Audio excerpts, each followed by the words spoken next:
Stuart Holbrook has spent his life in the world of collectors. As president of Theriault, the world's leader in the auction of antique dolls and figurative art for over 30 years, he's managed the often personal and always wild world of collecting and collectors. His market expertise and knowledge of trends comes to life in The Curious Collector, where he shares his experience and experiences in real-life stories, alongside sage advice on how to build great collections within the happy life of a collector.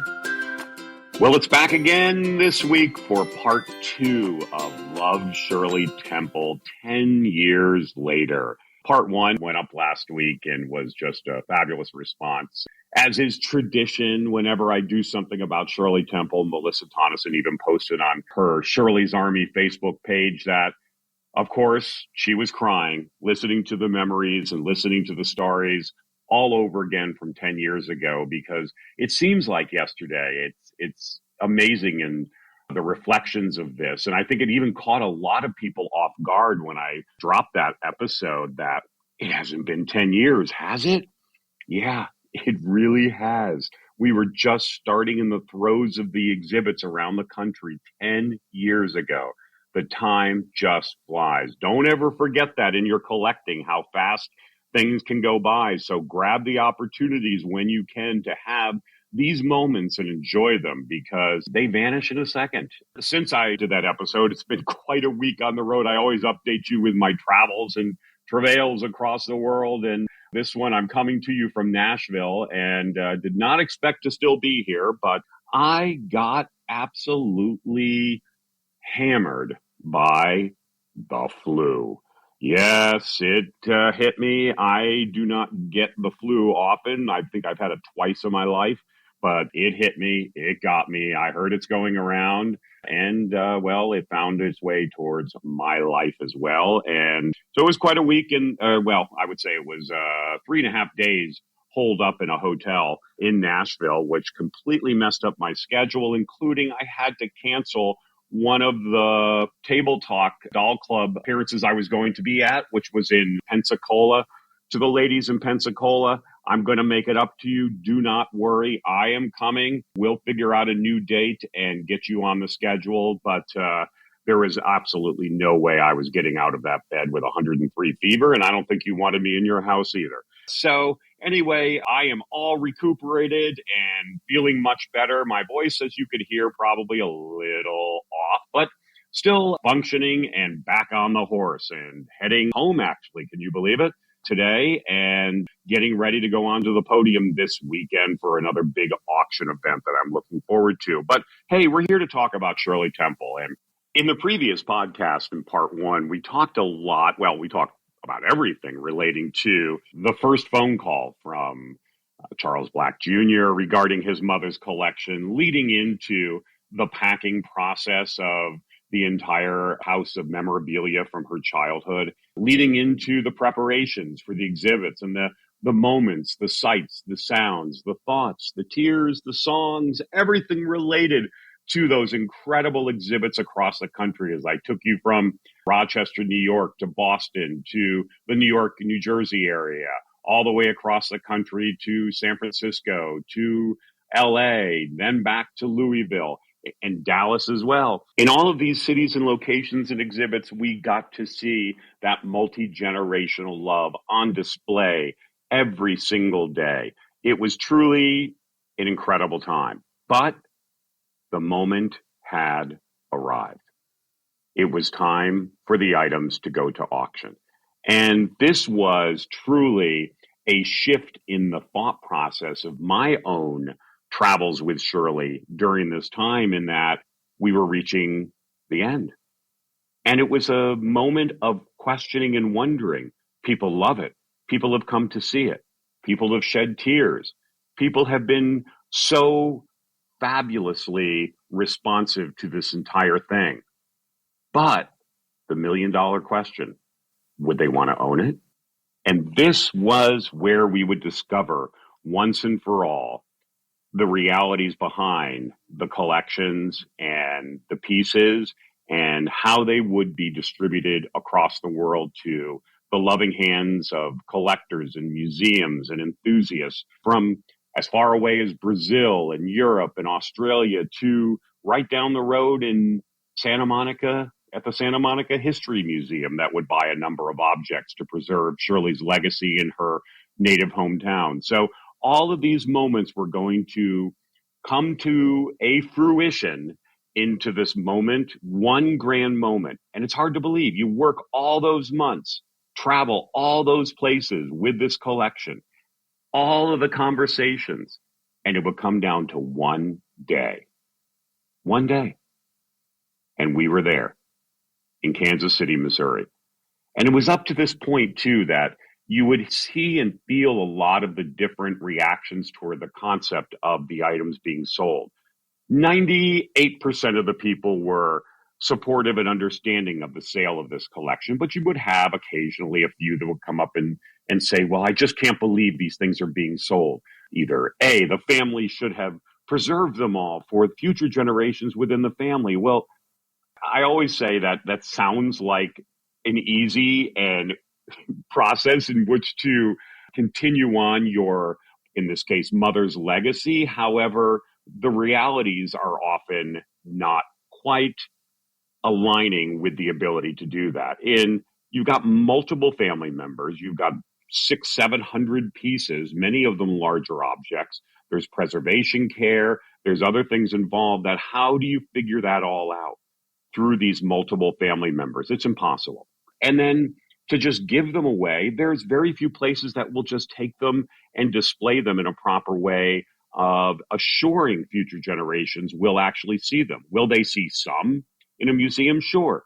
The beauty of putting them up at the auction, and this is one of the things, I try to help people understand, is if museums want them, they will buy them. They will go after the pieces they really want, and they will then probably value them more in this approach to actually bidding for them rather than being given the piece. And it will probably be on exhibit even more so, if not permanently. There was a little bit of chatter in that respect, and I'm sharing with you some of the thoughts behind that, because I'm sure there's still people that say, I just can't believe they sold it all. Well, what other choice is there? Were there a few things that the family kept as emotional heirlooms? Absolutely. So there is no disrespect here. This was not just selling mom stuff. This was a part of a process the family had in assuring that the legacy would be carried on for many, many generations in the future through these objects. And they did a fabulous job in working with us in this. The other chatter I talked about a little bit in episode 1, and that was some of the, what I would call more mainline entertainment Hollywood collectors were really having a hard time kind of understanding the thought process behind why Theriault's, traditionally known as and respected as the world's largest auctioneer of dolls and toys and teddy bears, would be handling such an important icon of Hollywood and all of this memorabilia that so rarely ever comes out in this context. And I get it. On a fundamental level, it was definitely not what people would expect in this. However, we were seeing in the exhibits and kind of realizing at this point, and I think they were coming around to seeing that this was far more than just about entertainment memorabilia. This was not Marilyn Monroe's 7-year itch dress, as an example, which brought so much money some years ago. This was something far more emotionally connected to all of America, and specifically many of the people who fit the, I hate to use the term demographic, it sounds so businessy and scientific, but the profile of a lot of the people who tend to find childhood-related objects, of which Shirley Temple is connected to childhood so beautifully during that period. It was definitely our clientele. And it worked out perfectly in the end, to the point that I'll tell you the afterthoughts of a lot of these entertainment collectors post-auction and what they realized in what we did. Because here we were going, while all the entertainment auctions, it seemed, all the big profile sales in the world always ended up in LA or New York. Here we were, the truck was rolling, we were heading one direction to the American Midwest, to the center of the country, Kansas City, Missouri. in this amazing spot venue that we picked it was almost like Shirley said, go there.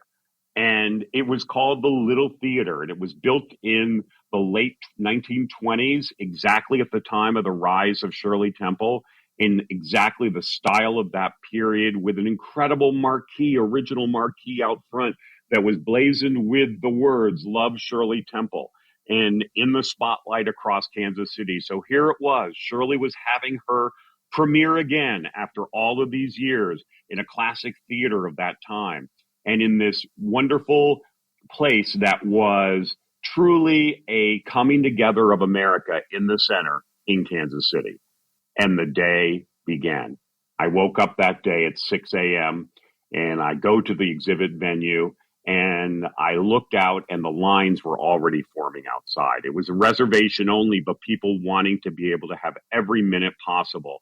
One more moment to see everything together. And, it was interesting. We talked about all of the exhibits, but the exhibits, remember, had maybe 200 objects, but there were approximately 600 pieces, more when you consider the multiples in some of the lots, that were comprising this collection. So probably I want to call it 700 pieces in total. So this was the only time, even with all those exhibits, the only time that everything was together, all of it out and able to be viewed in one grand moment, both the day before and then that morning. As well, the family was joining us and had all flown in from across the country and would be walking around, of course, as they have been so engaging with fans, collectors, anyone who wanted to talk about their mom. And they would be there at this event and during the exhibits sign the books, which we did this incredible book that has now been reprinted 3 times, to give you an example of the popularity of this auction, even 10 years later. Would be signing all the books for the people, talking with them, listening to stories of how their mom had an incredible impact on their life and what they did for them. And I think it was a wonderful experience for them as well. They hear these things, they read these things, they see the letters and whatnot. But to really look into the eyes and see the tears that day from people who said, you have no idea what your mom did for me in the 1930s when I was a child growing up in the Depression, and how she gave me hope. And so I think it was an incredible time for everyone. And then it was like, there it was at 10 a.m.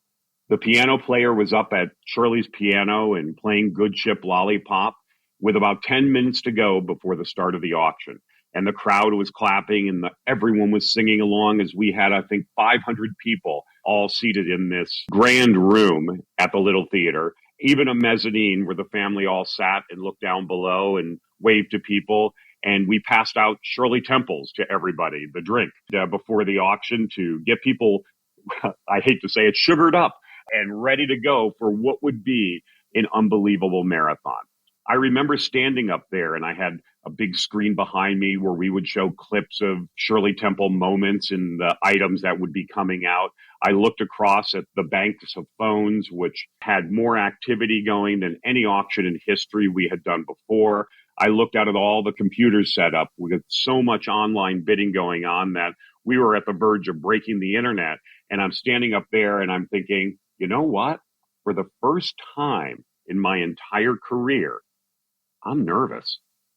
So I don't get nervous up in front of crowds and I don't get nervous before auctions whatsoever. I just love being up there, and it's like energizing and fantastic for me as an experience. And not that this wasn't, obviously it was, but I realized I'm kind of nervous.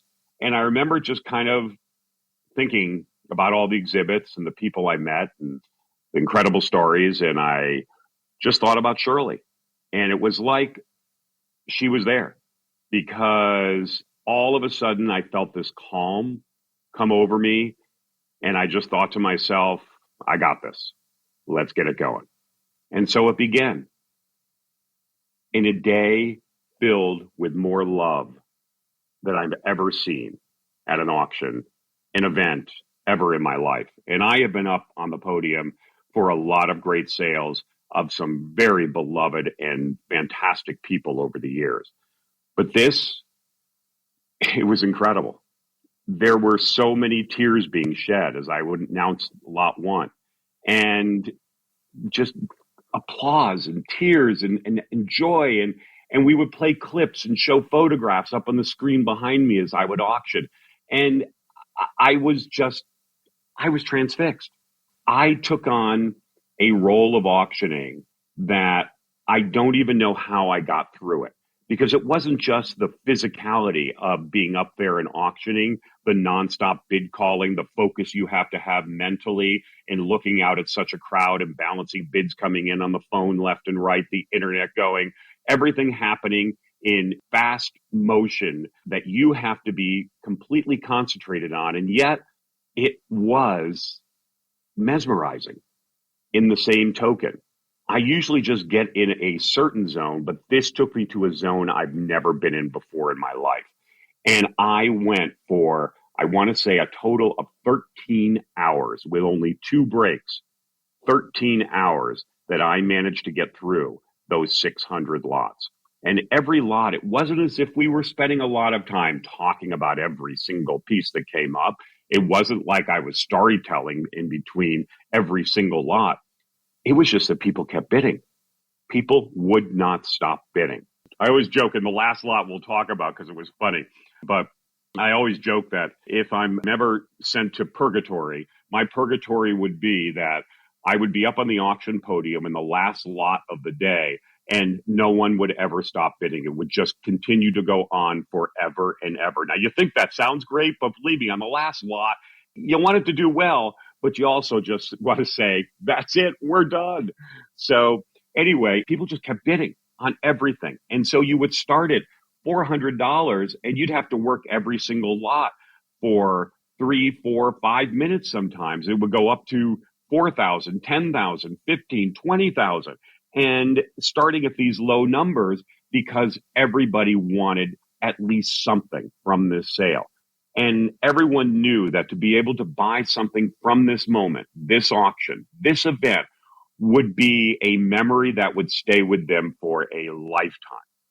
And so we started with number one, and I had picked this to be number one because, and I'm going to go through some of the items that I recall that were really, really special for me. Lot number one, I chose to be number one because it I don't know why, but it always felt the most emotional personally to me. And that was Shirley's Raggedy Ann. And it was a doll that she talked about in her memoirs, actually, and specifically about this doll, how it was one of her favorites because it really had been through her entire childhood. And she mentioned something about how many times it had been cleaned and loved by her over these years. And it came with a photograph of her holding this original Volland Raggedy Ann in her backyard in Santa Monica at a little child's table outside. And it had such a powerful impact in me in that whenever I looked at this, I realized it was such an early photograph, that this was really before her fame would explode. And to me, it always represented this last moment of, call it a normal childhood, because Shirley Temple did not have a normal childhood by any means. And it was the last moment of her normal childhood before the celebrity and the stardom would really begin to explode, weeks, months before. And it was an innocent moment of just a young child playing with her Volland Raggedy Ann, who would become, in just a few short weeks, one of the most iconic Hollywood figures in history. So the bidding began, and I think it ended up at 11,500 at the completion, and was really a bidding beginning when I knew, okay, people want this. They want more than just to see it. They want more than just to enjoy a moment with it. People want to take some of these things home for themselves. And the beginning led to the next and the next. And through every single item of 600 pieces, we saw bidding coming in from all over the world, all over the globe, to own one of the items from this auction. Remember, Pinky was lot number 7. And we talked about Pinky in part 1 of Love Shirley Temple Memories. And this was, of course, Jane Withers' doll in Bright Eyes. And was the doll of the wealthy character Jane Withers. And we talked about Jane Withers reuniting with this doll again at the exhibit in Santa Monica and holding it and just loving it. And the bidding began, and she rose fast and ended up bringing like $14,000. And just another powerful moment in the emotions of not just the dolls, but then the first of the costumes really came up. And this was it.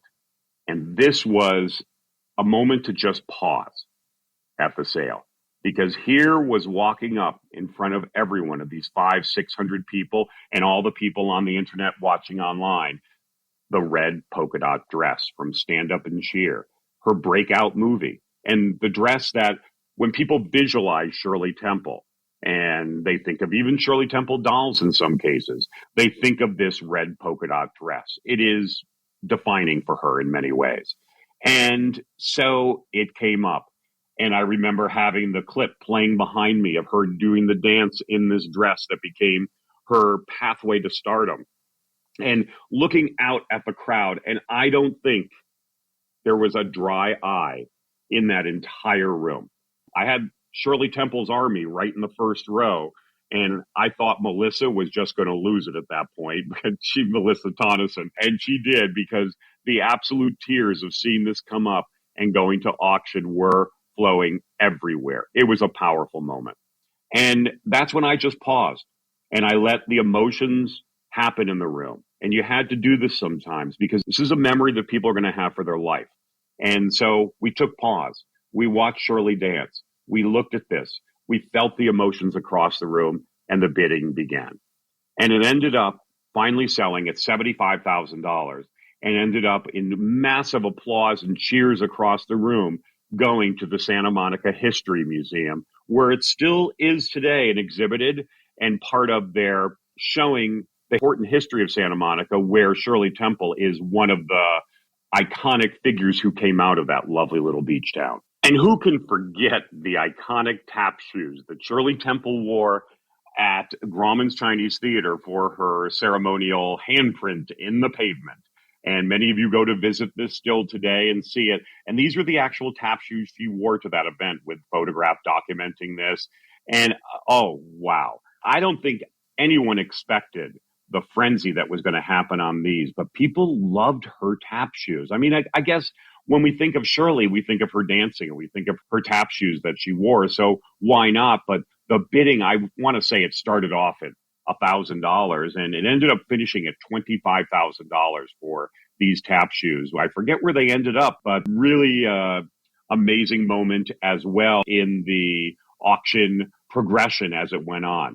And then, of course, that led right afterwards to number 37, and that was the Shirley Temple's child-sized gas-powered tether racing car that was given to her by Bill Bojangles Robinson. It was a present. As you know, they were beloved friends.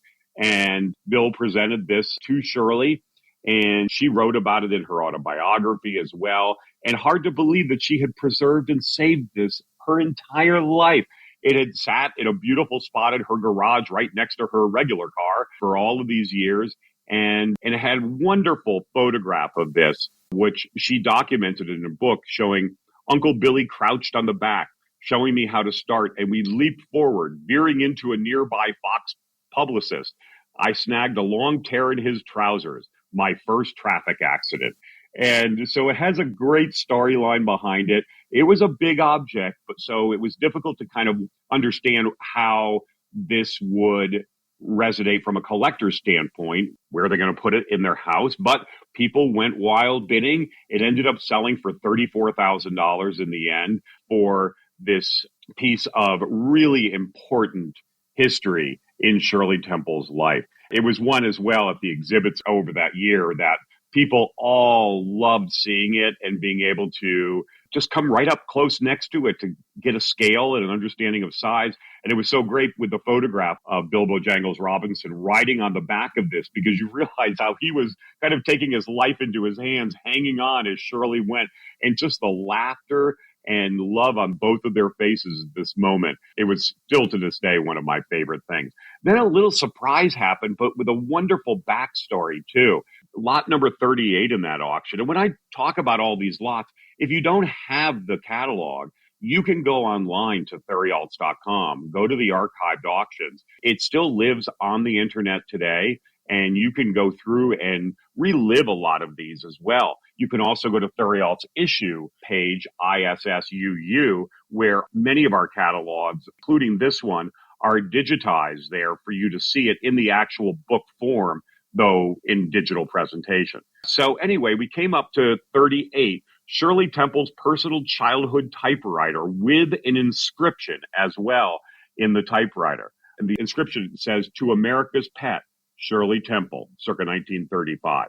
And what was really great about this was it ended up at 4,500, but the person who bought it specifically purchased it for the American History Museum, the Smithsonian in Washington, D.C. And that is where, if you go to their website, you will find that they have it documented as being in the collection, though not on permanent display. I'm certain that with proper arrangements, you could see it if need be, and perhaps it will come out in special exhibits being done in the future. But it is currently preserved at the American History Museum in Washington, part of the Smithsonian, same museum that has Archie Bunker's chair. I think they should put this in place of that for a little while. Many of the dolls we've documented, and many of the, well, not just the dolls, most of the items all had documentation that related somehow to how it connected to Shirley's life. Could have been photographs with her and that doll or that piece, the story behind, like the Bilbo Jangles car, the typewriter with the plaque on it. But then there were things that just became a mystery. And one of those dolls, and this was a really part of the process of working in the family home for so many weeks, was digging through, deep diving through the archives to understand each item's connection to her life. You know, why did this artist give this to her? What was achieved through this? Who presented it? Why did they present it to Shirley? Was it part of an event or part of a movie? Did it connect to something that she was doing, a project at the time? But there were a couple of things that none of us could ever quite figure out. And one of those was lot 184, and that's the rare American cloth Maggie Bessie doll, which was owned by Shirley Temple. Now, for doll collectors, when you think of dolls related to Shirley Temple and you think of that time period, Moravian dolls, which tend to be far more esoteric in their presentation and purpose, would not be the first thing you would think of. So I remember sitting with the family, and we were trying desperately to figure out, was there somebody in the family connected to the Moravian community of Salem, North Carolina, where these were produced by Bessie and Maggie Full, who are legends in the doll world, but not necessarily known as being representative of that 30s period in Shirley Temple and film. So it's one of those unknowns that we could not ever quite figure out. The only thing may lie, we thought maybe that Shirley's father had Pennsylvania German heritage, but that's loose and a stretch, I would say. So it may have just been one of the gifts that was sent to Shirley. And that was always interesting to me, were how many people, and Bernard Ravka was the best at this, because we found letters and different things that he would send Shirley, one of his dolls, all the time. And letters like, "Dear Shirley, I hope you enjoy my latest creation," and something along the lines of, and of course, "I hope you can get a nice photograph together with this doll. And your friend Bernard Ravka," which it was all about product placement, basically. Ravka was the best at this. He was showering her with dolls and all, of course, in hopes of getting that great promo shot that goes on to a newspaper and ends up in scrapbooks all over the world of Shirley holding a Bernard Ravka creation. So it's kind of funny. And hey, look, he was running the business. He's going to try to self-promote it if he can. And maybe that is what's behind the Moravian doll, is that it was sent to her kind of as a promotion, maybe by the Full sisters or the community, in hopes of maybe that would get some recognition for the piece and a photograph of Shirley holding the doll. But she kept it all those years. She loved this doll. It was in pristine condition. And it ended up bringing, I believe, around $6,500, which I actually thought, interestingly enough, because that's about where they bring normally, I thought was a really good buy. So whoever got that, I think you got a fantastic buy in this particular case. And it may have been that it didn't have a story behind it related to Shirley other than she just owned it and had the piece. And there was no photograph of her as a young girl with it as well. But one of the things, and this, I would say that of everything, this would be my second favorite of the whole auction. And those were the 9 books from the Raggedy Ann series, each personally inscribed to Shirley Temple by the author and creator of Raggedy Ann, Johnny Gruelle. Wow, this was amazing on so many different levels because he sent all of these 9 books to her for Christmas in 37. And yes, because it was actually dated Christmas 1937. In each of the books, they were inscribed with little statements or little things that Johnny Gruelle would write to Shirley. My favorite one being in the book Camel with the Wrinkled Knees, a classic. He inscribed to her, "To Shirley Temple with a magical Raggedy Ann wish that you never get wrinkled knees yourself." I mean, that is just so touching.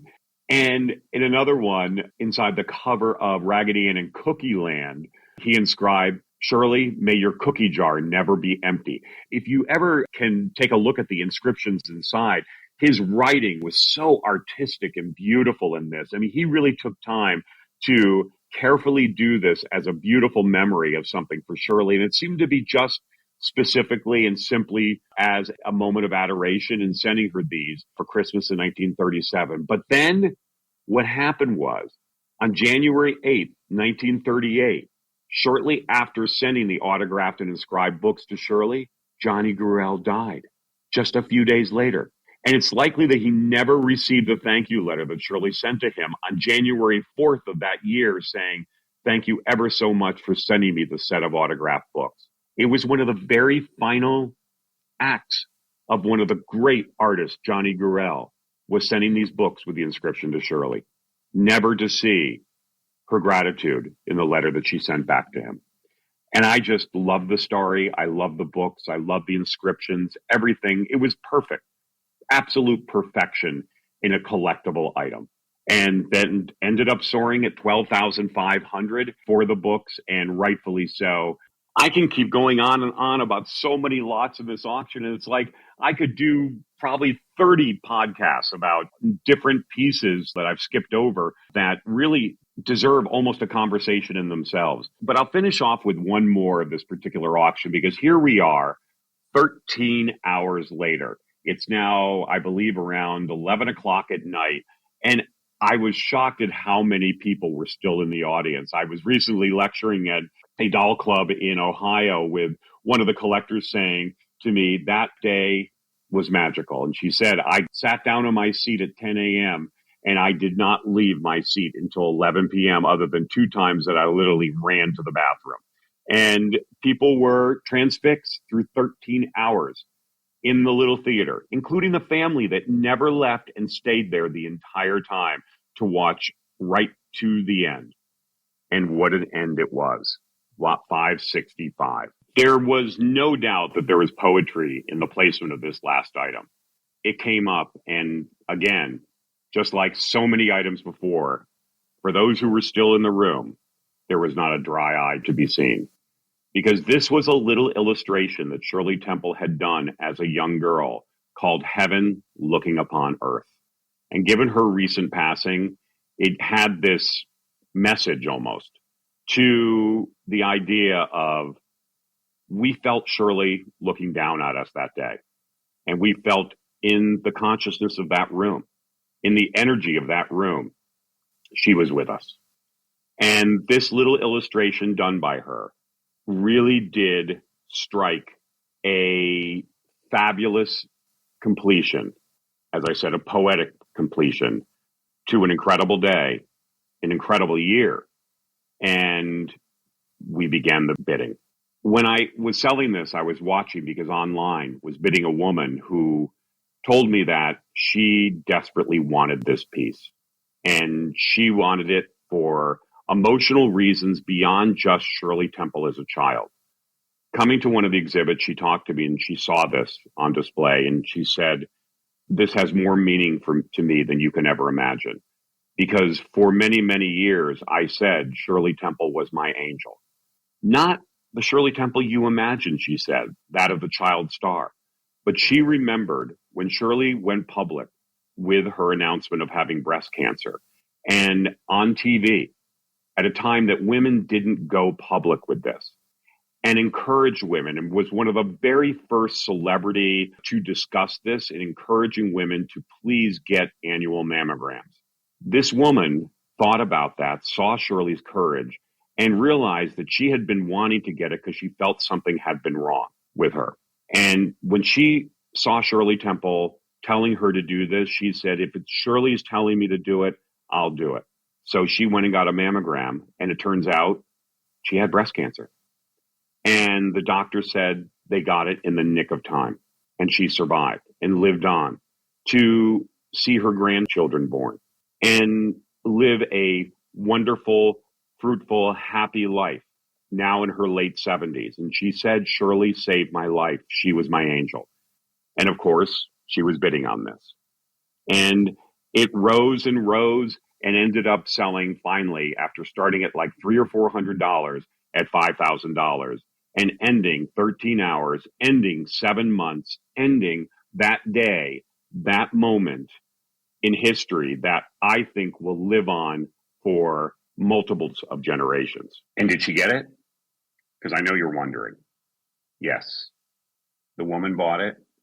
The woman who claims that Shirley saved her life bought the final lot of that day of this historic event, Heaven Looking Upon Earth, the simple illustration of Shirley depicting an angel looking down from heaven. What a fitting end.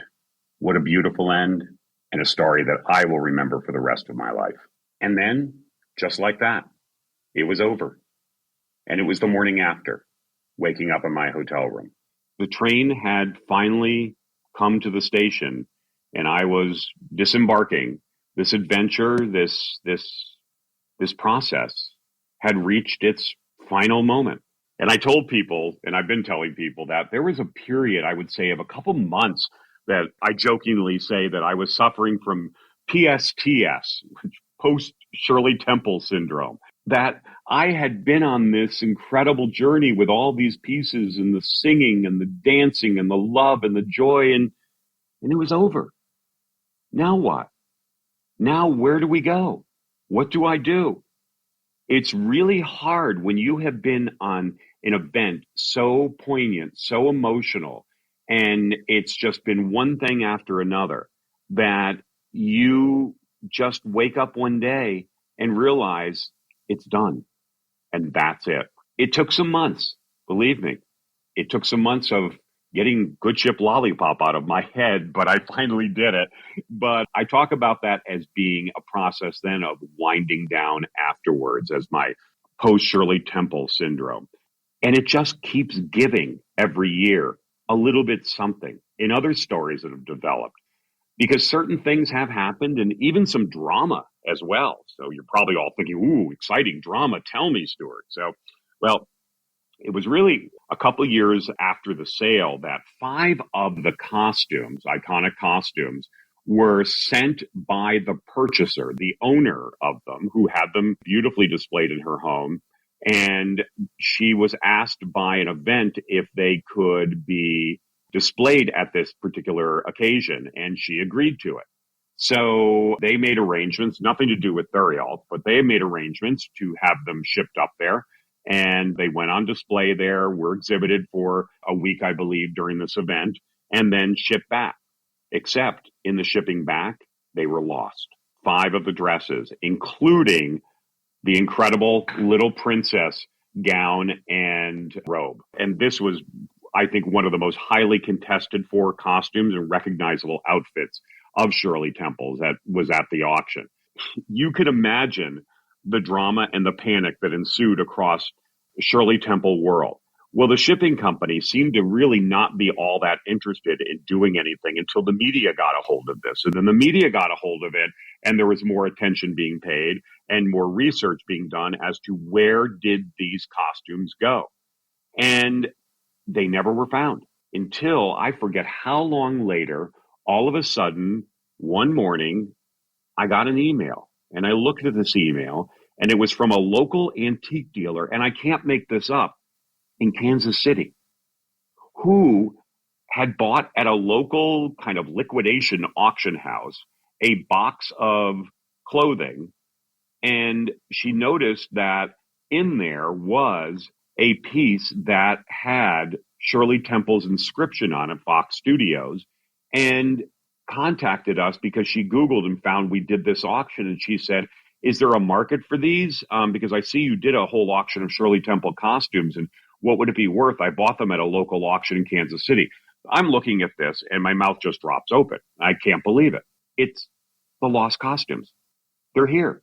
They've been found. So I didn't respond to her right away. I immediately contacted the collector, who I know very well, Florida collector, and one of the kindest and sweetest people you will ever meet. Those of you in Shirley's Army all know who I'm talking about.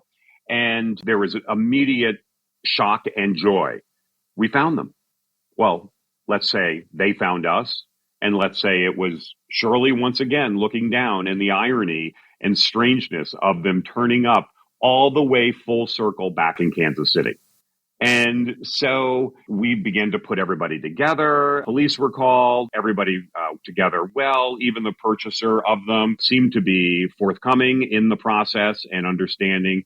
And once again, they reunited back into this collection and are safe and sound at last. So a little bit of intrigue, and also interesting takeaways from this period are we've reached a point now where things are just beginning to resurface in a second round. So you're seeing actual items come up that were in the original sale that are now being reoffered in estates or primarily estates. So we're getting a picture of where is the market for these pieces when you don't have that auction event in the exhibits riding right behind it. Are they still connecting with people?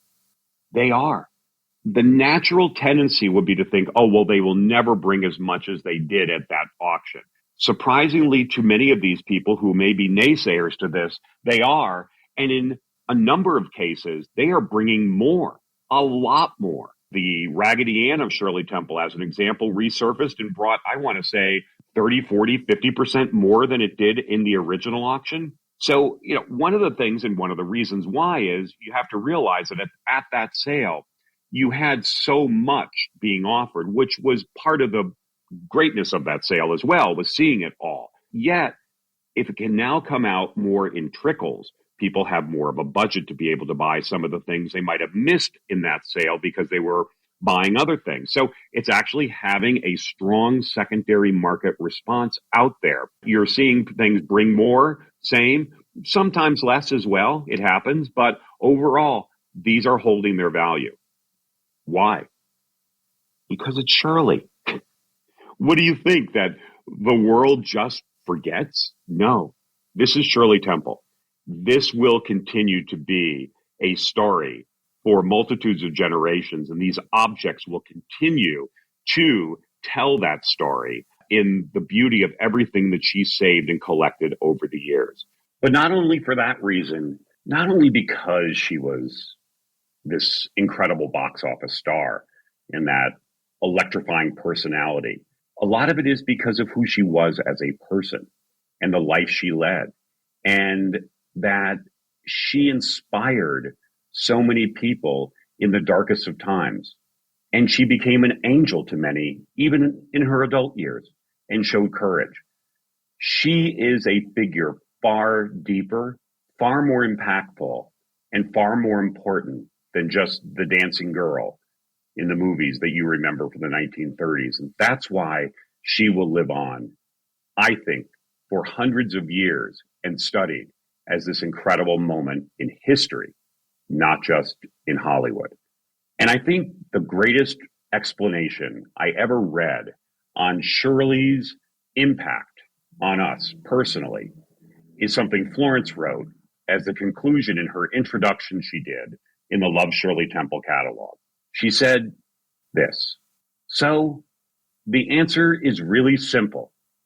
We, the audience, responded then and now to a real person.